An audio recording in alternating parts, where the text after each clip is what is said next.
do, do. Okay, I think it says that I'm live.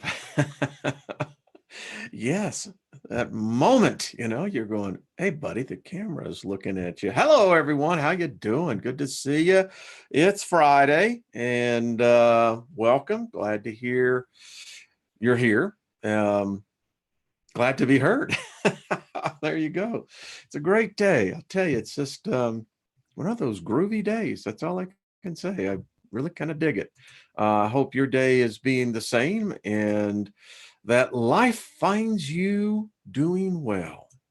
Thank you for being here, and please allow me just to invoke favor upon you this day. Great favor, grace. You know, can't get enough of it. Prosperity. That's where nothing missing, nothing broken comes in. And restoration. May your storehouses be restored to plenty. May the famine be over in your life, and may the drought be broken, and may the rains come forth and give nourishment back into your substance. So that is my invocation over you. So good to see you. Yeah, that's how life is. It's got its moments. It truly does. And we just go that way. So I'm just a delightful morning, been doing a lot of researching and, just adding to the knowledge. Um, Saw an interesting article today, and we're talking about how do you flow? Do you go with a majority? Do you go with your own particular style, grace? This story came out today, and it's a interesting story. The dynamics of the changing of America in its religious makeup is in probably one of the greatest, how shall I say, is upheaval too strong of a word? Don't know. Um, but what we do know is that there is dramatic changes taking place. So um, for the first time, the combination of people who profess a belief, a Christian belief, um, is now below 60% in America. You can see in this line, this red line here, that back in 1972, this was no religion. People who, much like myself, I don't want religion. I don't want the gods of the religions. I mean, I don't like them. More and more voices like mine are arising. That's why this community is growing. And we just got, it's like something's happening. Now, it depends on what side of the fence you are as to whether you think it's a good thing or a bad thing. But this is what they call the nuns, N-O-N-E-S, not N-U-N-S. They have no religion at all. For the longest time, the evangelicals influenced American politics.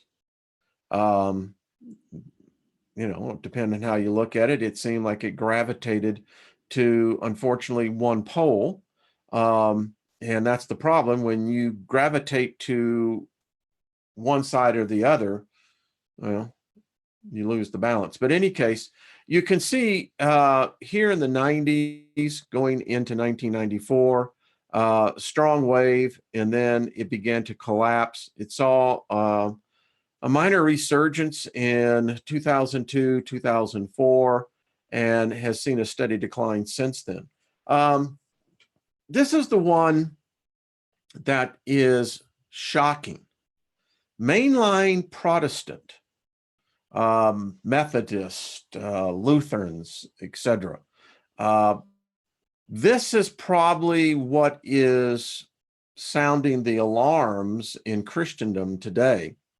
And you can see that back in about 1975, mainline Protestant beliefs had surged to about 31, 32% of the general populace. It's a large percentage.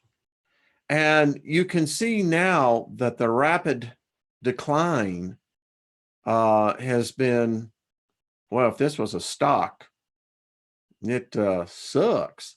And again, Catholicism, same course going down. All of them are.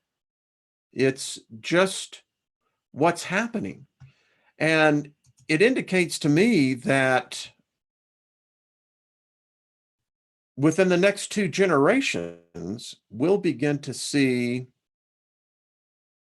what this is going to yield. It's definitely changing. And the America of the 40s, 50s is forever gone. And you can see what happened since about 1970, 75. So I suspect that there will be much more, many more. I read another recent survey. They're estimating over 1 million people a month are leaving Christianity. Just, something's happening. Now, depending on what side of the fence you are, you could say, well, this has been prophesied that the great falling away. No, I don't know. You tell me. uh, let's see. Yeah, I have basically said that in order for prophecy to exist, then there's no free will. So if prophecy has any foundations, it's indoctrination. You could call it hypnosis. You indoctrinate a group of people into believing that the signs that they see become a part of something else, and there you go. Hello, Hadley. Good day. Just want to say hello to everybody out there. How about that for an opening? I mean, it's the world we're living in. It's an illusion, folks. It truly is. And I think as it goes, it's just I think you're going through one illusion after the other. And maybe the illusion is the reality. I don't know.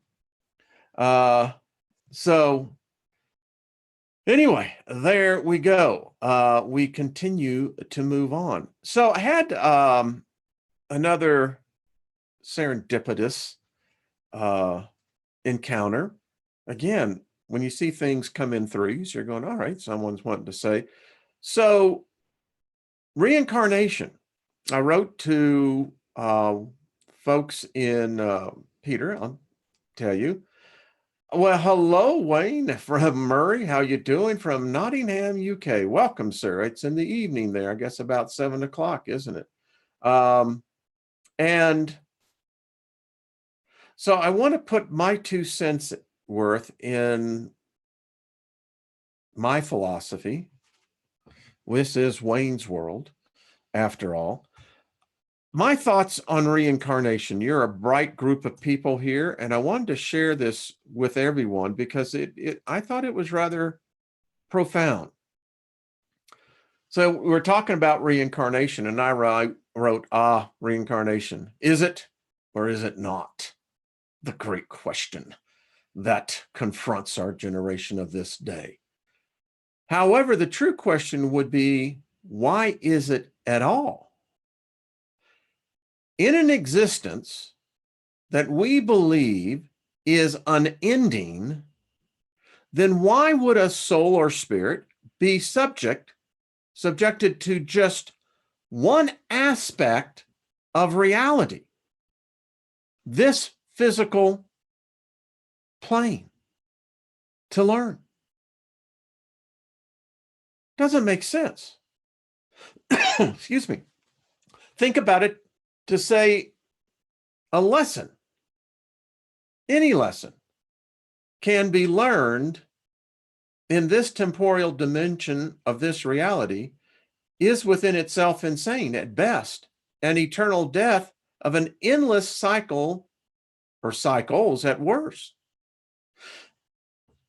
The whole thought about reincarnation, listen, I lament the fact that we've been cheated. We should be living well into past 1,000 years. And I would say that probably about the time you get about 500-600 years under your belt, you're figuring some things out. You've had time to, I'm sure, to contemplate, to think deep, but we don't. We got about 100 years thereabouts.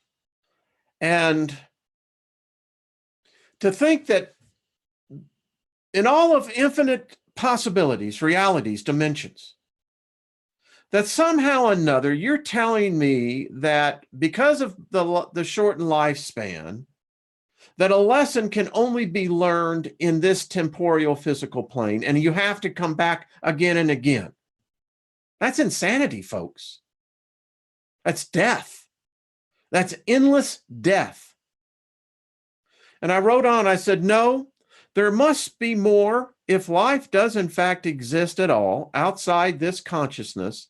Then if a lesson is the point of existence, I mean, we're assuming all religions, philosophies, ideologies, you assume that you're really here to learn something. What if it's just the fact that you're here to experience? There isn't anything to learn. You're going through an experience. But no.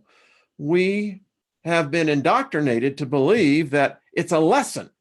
We're here. I continue. If a lesson is the point of existence, then this would absolutely establish that a lesson, any lesson, can be learned in an unlimited planes of existence and in multiple dimensions, not just this one. Besides, can you show me one person that has made the goal through multiple lives? And be honest with you, there should not be millions, if not billions of souls who have accomplished this quest of this so-called purpose for such an insane idea of existence. We all know no such person exists. And if that is, so then does reincarnation have any foundation to repeat a cycle over and over again in an infinite consciousness, but yet on the same physical plane of this reality? It's limited, in my humble opinion. It can't be something just to be repeated over and over again. What is the purpose of that? Again, I think we have to question, is there even a lesson to be learned? In the greater scheme of things, if we are in fact eternal beings of an infinite nature, what's the lesson? Would we not inherently know that lesson? I mean, I'm just asking a question. This is Deep Thinkers Day, by the way. This is what we do here. It deals with all of our so-called existence, the afterlife, meeting God, the insanity of the construct is one that when you're immersed in it, you're grateful to be out of it. Because the adhesiveness of it has a tendency to really pull you back. So I can't see how reincarnation would even fit in that. Again, it's so human to limit the perception of a journey of an infinite path that has no end. There is no heaven. There is no nirvana, utopia, Elysium. You would become stagnant, stale. You would become, how shall we say, metamorphosized. No, it never stops, sweetheart. We just continue on. Lessons? I don't know. I sit here, many of you do, are brilliant people here. And we see the realities. We see the illusion. It's very plain to see. It's not hidden. But yet our species just continues to tra-la-la-la-la down the road. Kind of nuts when you think about it. It really is. And I think that sometimes that we talked about fear yesterday. I mean, nobody wants to die. Well, maybe if we had realized that, there is a race to be run, let's say that, but only with ourselves. I don't know. I mean, if there is an afterlife that exists for us, Dr. Robert Lanza wrote a book, Biocentrism. I did a program on it a couple of years ago. I'll pull it back out. And it really deals with this core issue of how do you go with the flow? Now, I've always been one that seemed to buck the system. And I think there's a lot of us in this group that's bucked the system. Ariel said that we were rebels. We were unable to conform. And, that's kind of cool. Maybe that's our tribe, tribe of rebels. I just found it hard to always go with the flow. I've always been one of those who kind of said, well, but why? Why do this way? Entrepreneurs, in fact, that I am and have been, that's our tendency. We're the ones that are always looking at things going, no, wait a minute. It doesn't have to always be this way. See, that's why the concept of heaven is finite. Well, what do you do when you get up there? What, do you have a front end lobotomy that you're suddenly Miss Goody Two Shoes and, hey, dude, everybody loves you, and you love everybody. And boy, we're just all going to sit around and pass the pipe and have John Denver sing. Now, that's kind of cool. I mean, it's wouldn't want it to be all the time, but what are you going to do? If you're expecting someone to figure that out for you, and then people write to me and they say, well, you talk like you've almost been there and that, this life here isn't that precious. I never said that. What I'm just saying is that I think we have been hijacked in the construct. Someone wrote me from Germany, said, please explain a little more on how you say everybody is telepathic. And I said, well, if you think to yourself, if you pray, If you ever extend a thought beyond just, again, like Source said, did get another letter from Source, didn't get it out, but we'll get it on Monday. Where does thought originate from? I meditate on that. And it's quite interesting when you stop and just focus in on that one thought. Where does thought originate from? Yeah, kind of like the guy with the flashlight going around. All right, where did this thing come from? Think about it. Even now, you people that are writing in the chat room, um, you're writing your thoughts. Others are watching this. So where does this thought originate from? Is it the mind, the brain? It seems that's the function, but is that the spark? I don't know. Kind of interesting. So my wife also wanted to point out to me, she said, the first thing that forms on a future human being, it's your anus. So anyway, hello, Scott Shouts. How you been? If heaven was an option, would you choose it to remain here? Nah, I don't know what heaven is. What is heaven? Is heaven an amusement park? I mean, is that the purpose of it? Is it room service all the time, anytime? Is it, I kind of look at it now that if you're immersing yourself into this idea of a monotheistic male dominant God, you got AI.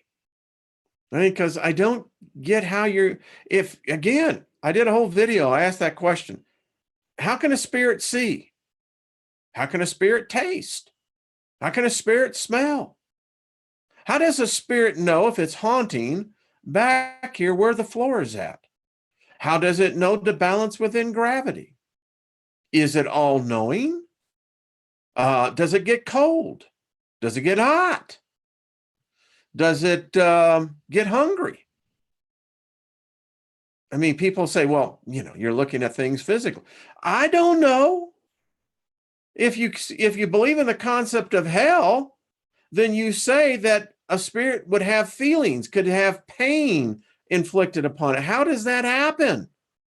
Does a spirit have a brain? Does it have a nervous system? How can a spirit be slashed at or in any way torn apart? How does that concept work? You can't answer the first part of the questions, but many want to hold on to this whole idea of heaven and hell. It's made up, folks, both ways. And a lot of people don't like that idea.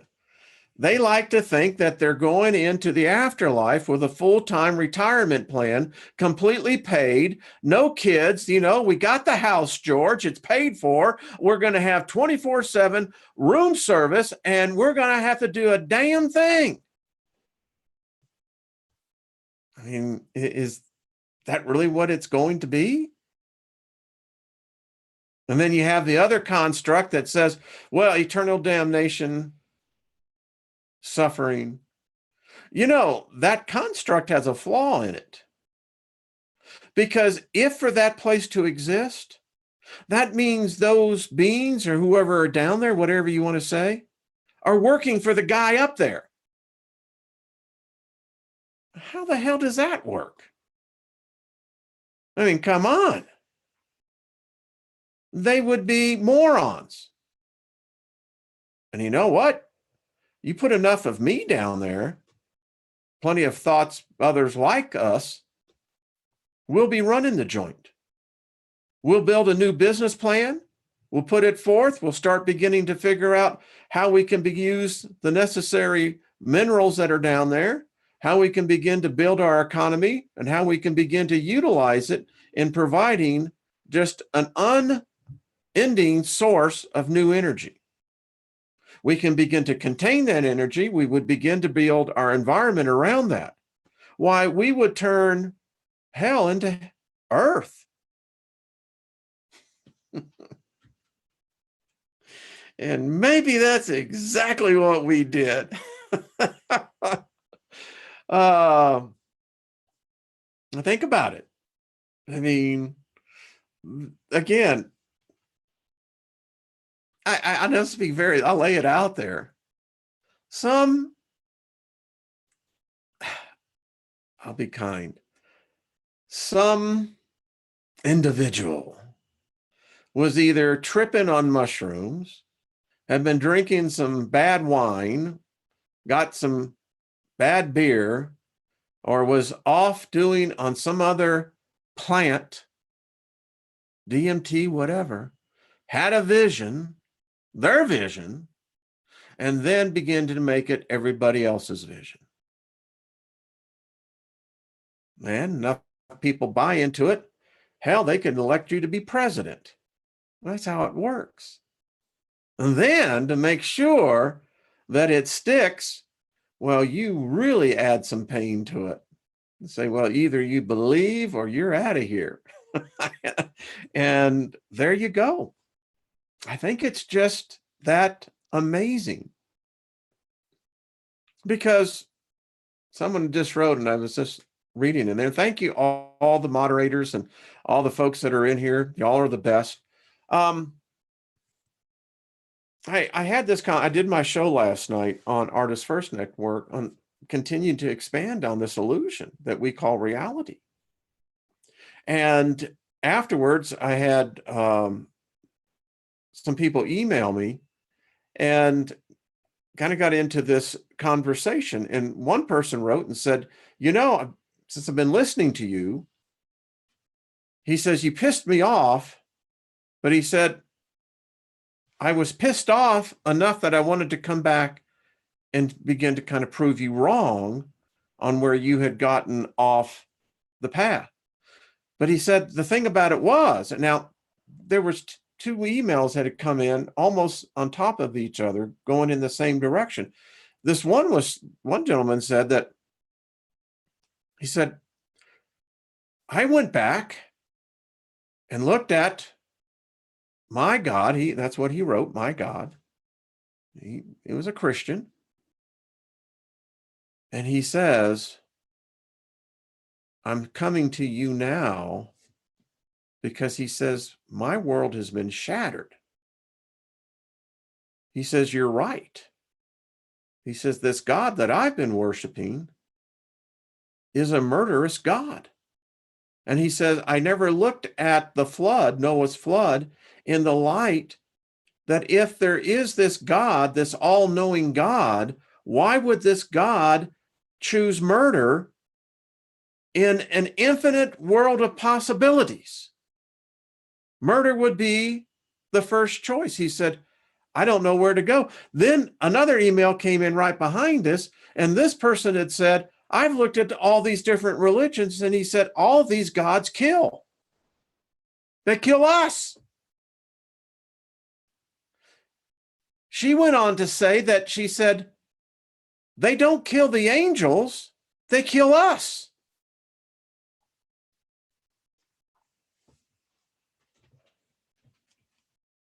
Isn't it true? I had a person taking me on the challenge. Show me where Lucifer ever commanded or ordered the harm of one human being. And I still put the challenge, who's the king of darkness? If we got the one guy who says that's a prince of darkness, who's the king? I want to know who the top kahuna is. Got a few questions for him. She, I don't know. What can you say? Like Lou Reed said, take a walk on the wild side. And the colored girls go doot, doot, doot, doot, doot, doot. All right. I said we would get into morals and dogma, and we are certainly going to do it. We start out with the first chapter, The Apprentice, the 12-inch rule, and the common gavel. Force, unregulated, or ill-regulated is not only wasted in the void, like that of gunpowder burned in an open air, and steam unconfined by science, but striking in the dark, and its blows meeting only in the air. They recoil and bruise itself. It is destruction and ruin. It is the volcano, the earthquake, the cyclone, not growth and progress. It is Polyphemus blinded, striking at random and falling headlong among the sharp rocks by the impetus of his own blows. The blind force of the people is a force that must be economized and also managed. As the blind force of steam, lifting the ponderous iron arms and turning the large wheels, is made to bore the rifle, the cannon, and to weave the most delicate lace. It must be regulated by intellect. Intellect is to the people and the people's force what the slender needle of the compass is to the ship, its soul, always counseling the huge mass of wood and iron, and always pointing to the north.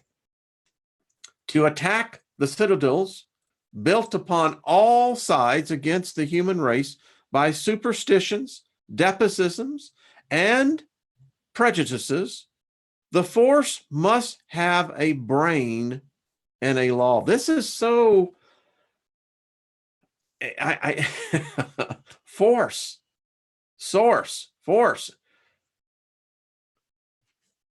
It must have a brain and a law. Then its deeds of daring produce permanent results, and there is real progress.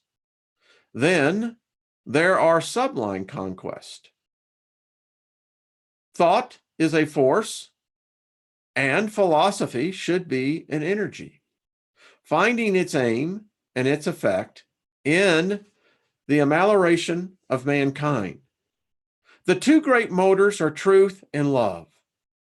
When all these forces are combined, guided by the intellect, regulated by the rule of right and justice, and of combined and systematic movement and effort, the great revolution prepared for by the ages will begin to march. The power of the deity himself is in equilibrium with his wisdom. Hence, only the results are harmony. It is because force is ill-regulated that revolutions prove failures. Therefore, it is that so often insurrections, coming from those high mountains that domineer over the moral horizon, justice, wisdom, reason, right, built of the purest snow of the ideal after a long fall from rock to rock, after having reflected the sky in their transparency and been swollen by the hundred affluents in the majestic path of triumph, suddenly lose themselves in a quagmires, like a California river in the sands.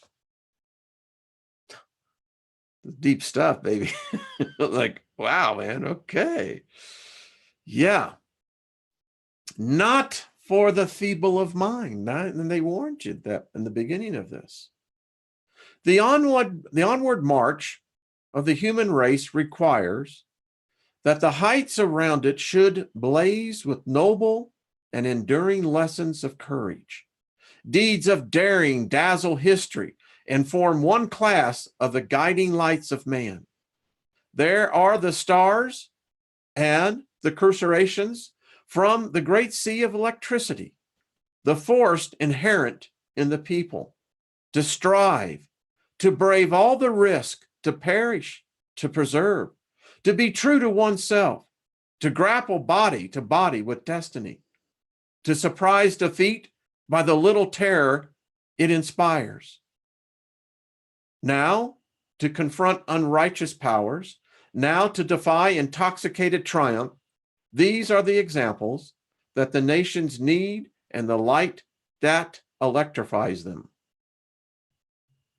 And remember, this was at one time only given to very few. There are imminent forces in the great caverns of evil beneath society. There are immense forces in the great caverns of evil beneath society.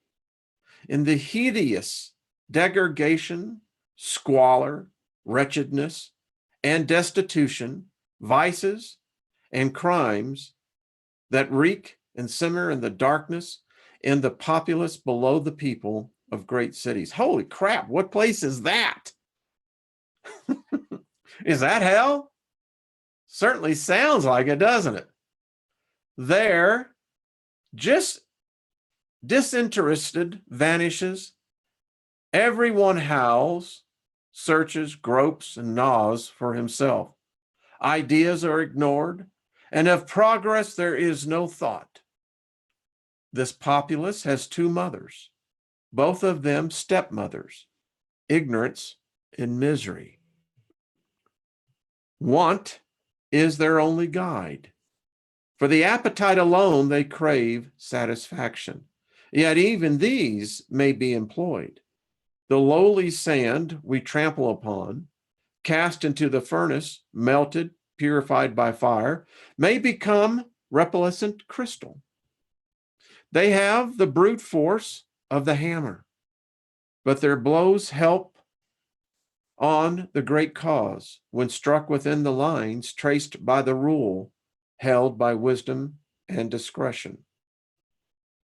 Yet it is this very force of the people, this titanic power of the giants, that builds the fortifications of tyrants and is embodied in their armies. Hence the possibility of such tyrannies as those of which it has been said that Rome smells worse under, Vetulus than under Solu, under Claudius and under Dalmatian. There is a deformity of baseness corresponding to the ugliness of the tyranny. The foulness of the slaves is a direct result of the atrocious baseness of the despot. A miasma excels from these crouching consciousness that reflect the master. The public authorities are unclean, hearts are collapsed, consciousness shrunken, souls puny. This is so under Caracalla. It is so under Commodus. It is so under, Heliogravus.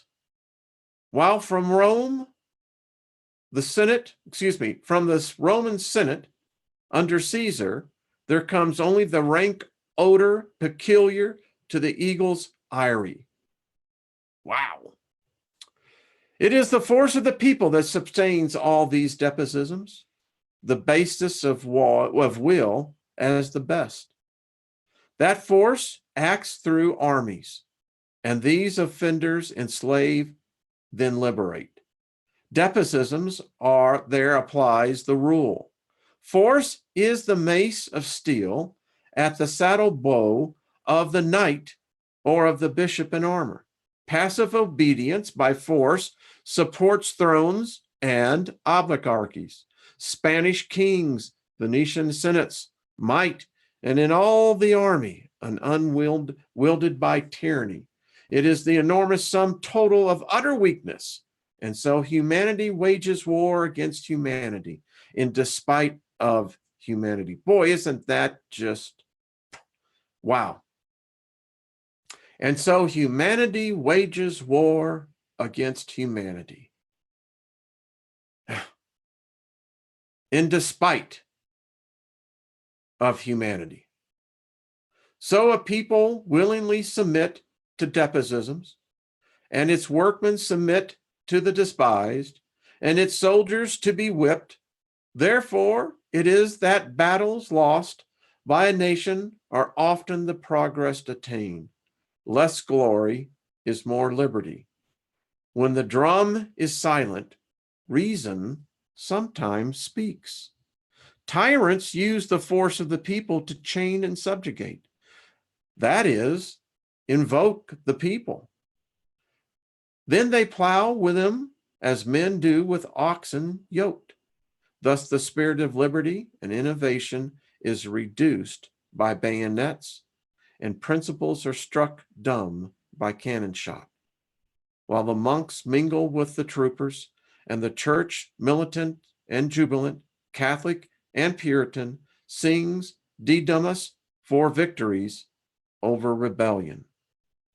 The military power, not subordinated to the civil power, again the hammer or mace of force, independent of the rule, is an armed tyranny, born full grown, as a thing sprung from the brain of Zeus.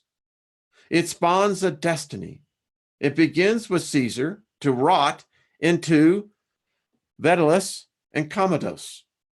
At the present day, it inclines to begin where formerly destinies ended.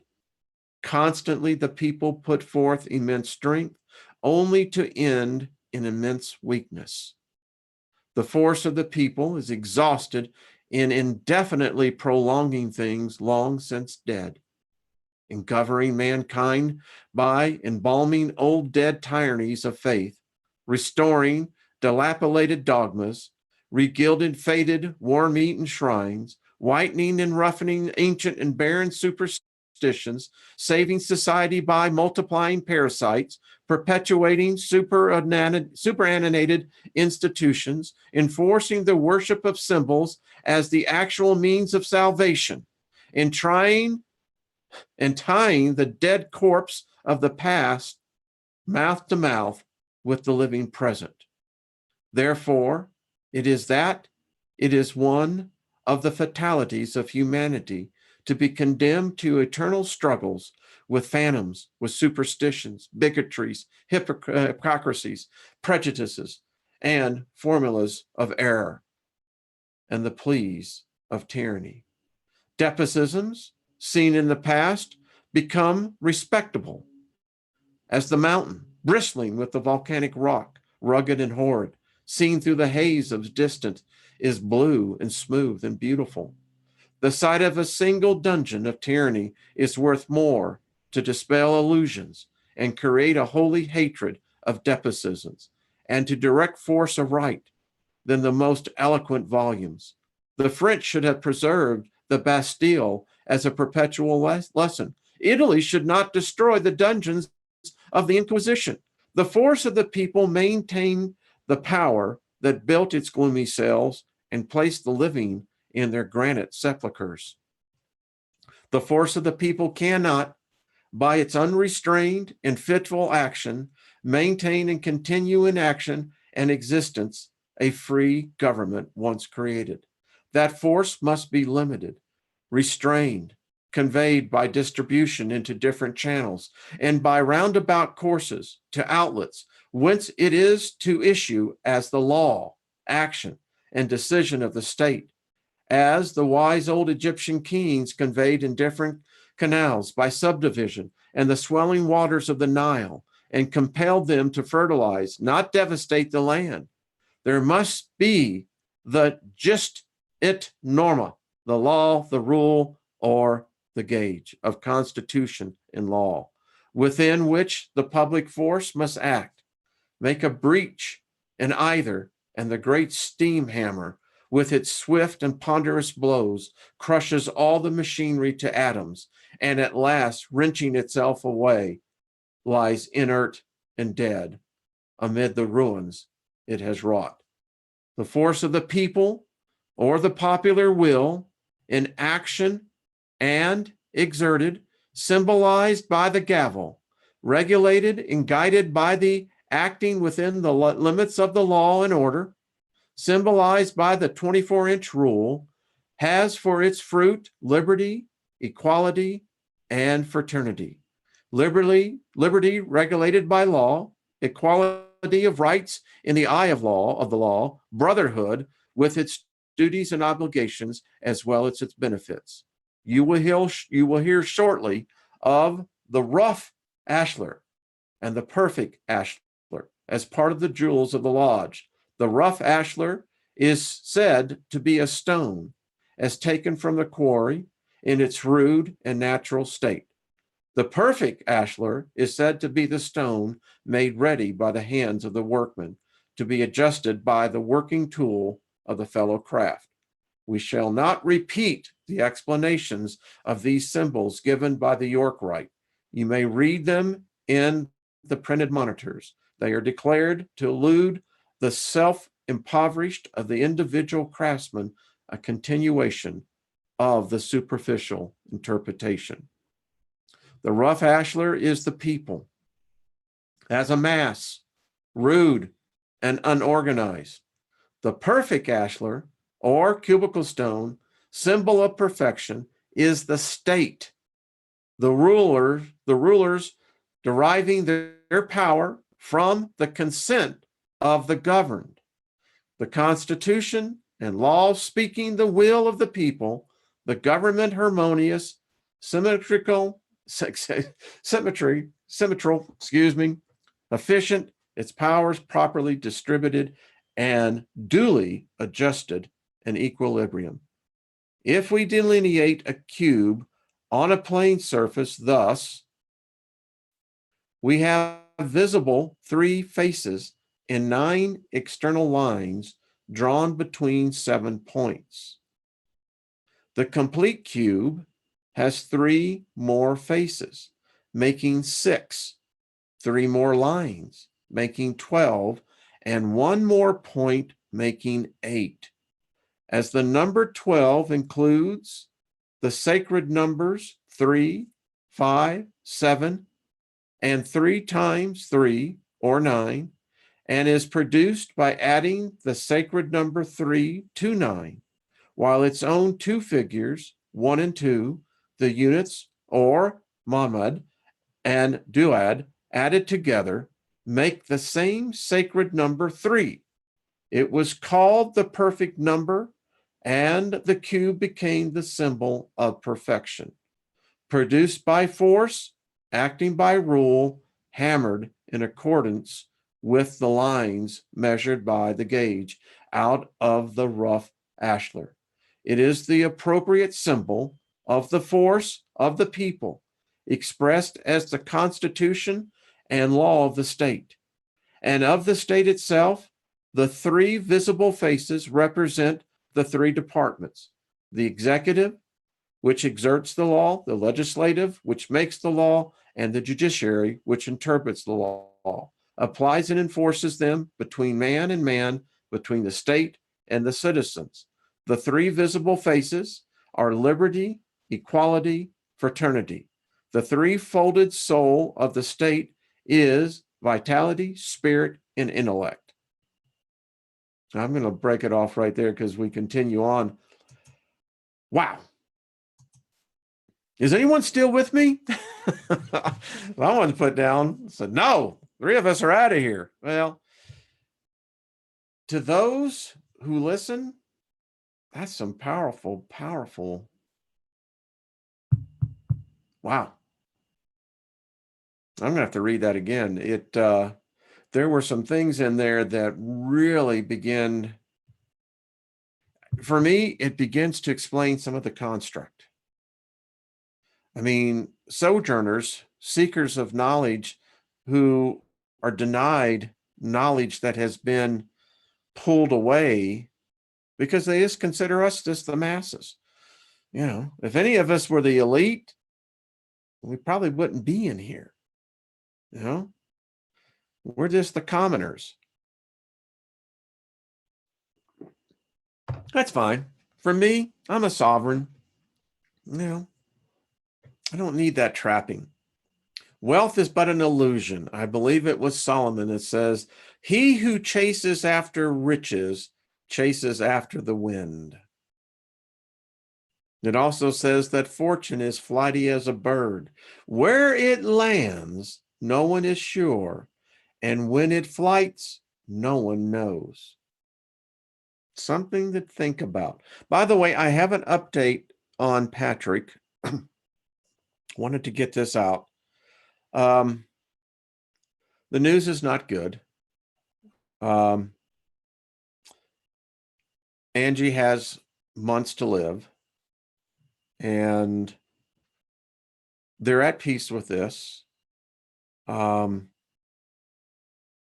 What the goal is now is to make sure her quality of life while she's still in this plane is as peaceful as it can be made.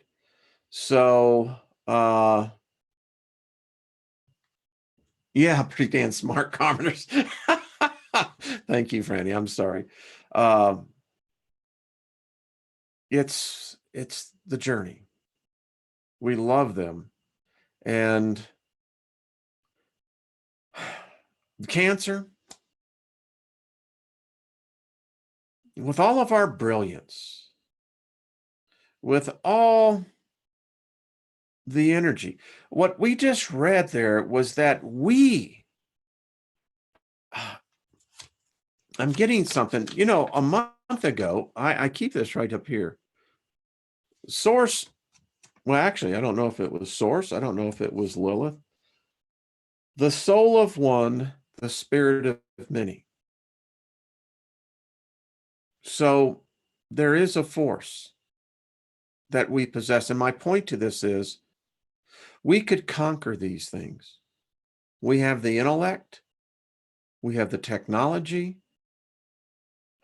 I don't know why they don't have the will. I know it's not profitable.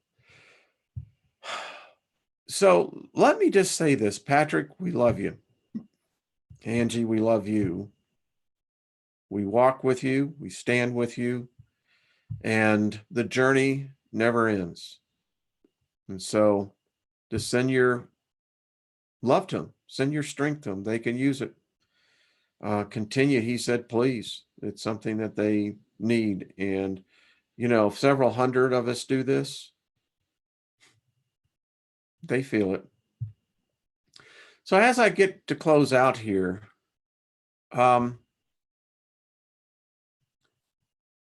what this book just showed me, and I'm finding it fascinating. It's deep. It requires a lot of quiet thought and inner contemplation as you're reading it. But it tells me, folks, there is something we've all sensed, something that we've all known about, this, whatever it is, this ruling force, whoever it is. What I just read there, I know where they're getting their energy. They're getting it from us. They feed off of it. As it said, it has to be channeled. It has to be distributed. If it's left to its own nature, chaos will come about. That's deep thinking, folks. Now, if we take it up a step or two, think about if you had a higher intelligence, a longer lifespan, and you had this type of knowledge, you could control a species on a planet for tens of thousands of years. Dare I say, maybe longer than that. I think what's going to happen is we combine this knowledge and add it to our own collective here. I bet you there are going to be some epiphanies coming right and left. I think there are going to be some serious downloads. So anyway, this has been a good day. Thank you, folks. I'm going to read what Jenny is saying. I have a about the book. I went to the right.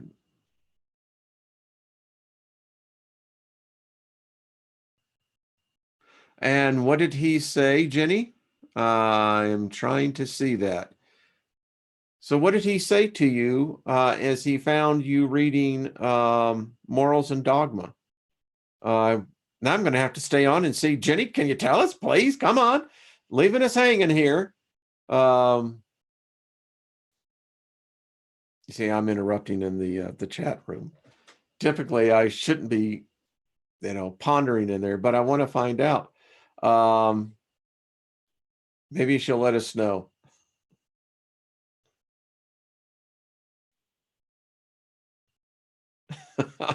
I don't. Who is Nurse J? Material classified. Um, when I replay this, I don't know if the chat room is up there. I think I have it turned on. But now you can read. I'm trying to catch this story. I want to know what happened as this young lady was reading here we go. We talked about Masons being scary, and so I smiled, flipped to the back, read the last couple of pages, smiled, and said, "That doesn't look too scary." Jenny, absolutely. So have you read the complete book? We could have you on here and that would be a good discussion from another perspective. Let me know. Send me an email. I'm from that family. So many symbols and so much energy when you are in the temple. Yeah, I have heard that. Nursing the truth. Okay, thank you, Material Classified. Appreciate that. Oh, man, this is a cool conversation, I have to say. Also snapped a couple of pictures.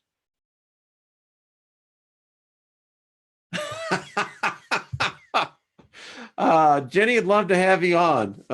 Send me an email. It would be a very interesting point of view.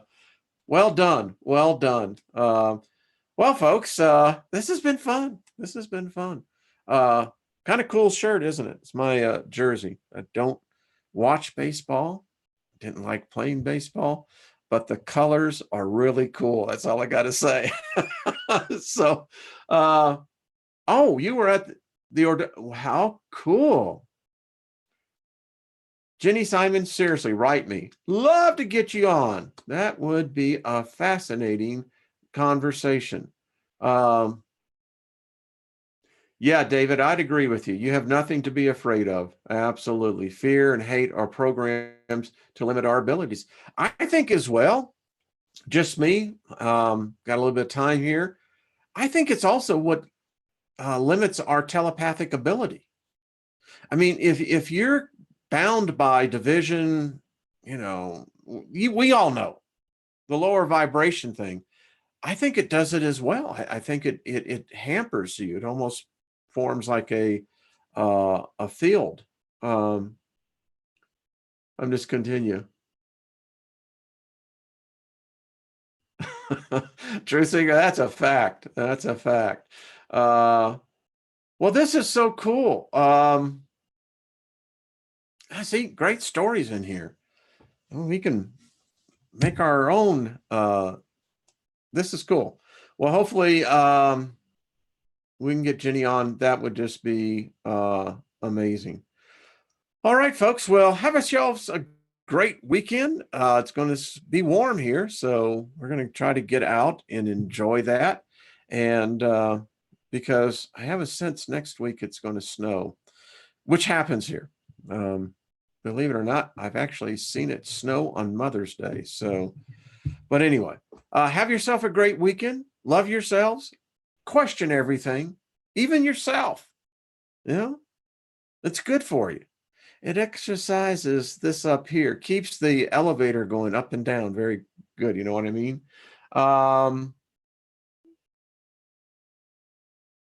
Yeah, I think we're all one and the same. Source wrote a letter. I think it's going to be one. Here's something to think about as we leave. Source, the infinite being. Does it have feelings or not? I'll leave you with that. Folks, much appreciated. Namaste to you all.